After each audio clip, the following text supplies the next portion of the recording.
So a lot has happened in the past week. For more insight on this, let's cross over to Mr. Abdulla Aljunaid, a senior political analyst and columnist based in Bahrain's capital, Manama. Thank you for joining us, sir. So all members of the Gulf Cooperation Council are close allies of the United States. What role do they hope Washington can play here? At the present time, first of all, thank you for having me.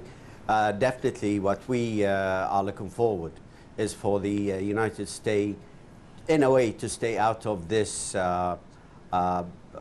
issue of handling an internal matter within the GCC countries, and this is what is expected, and this is how President Trump have clearly stated it out, that this is purely a GCC issue, and we are only welcoming a timely conclusion of it.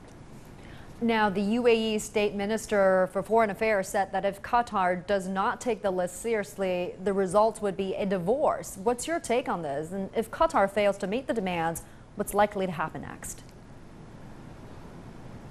Yeah, well, unfortunately, Qatar, instead of following the natural or the normal political channels, they opted to playing this out in the arena of television, and this is not what is expected of a country like Qatar. For us, we need to have Qatar readdress all the issues, and the most important issues is not the Al Jazeera channel. It's not. What we have on the table is accords signed by the Emir of Qatar in 2013 and 2014.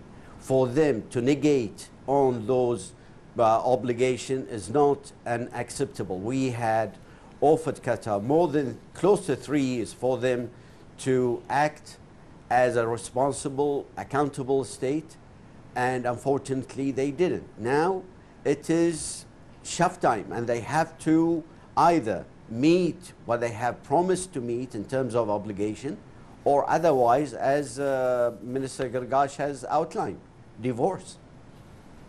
Now, the Qatar official response to this is calling this list of demands neither reasonable nor actionable. So at this point, if Qatar fails to meet the list of demands, what's your expectation following this? At the present time, the GCC countries had welcomed, in a way, the mediation effort by the Emir of Kuwait. But at the same time, unfortunately, Qatar was the state who released those demands instead of issuing an official response to those demands. Now, that triggered UAE State Secretary to say that the 10 days period have already started yesterday. For them not to respect the political channels in terms of mediation. And even if we need to look at the mediation efforts even by Kuwait, they have downgraded the level of mediation from the state secretary to ambassador level, because they don't have faith that Qatar will carry out all its commitment or value the mediation role of Kuwait in this matter. Nori, many thanks for giving us your perspective and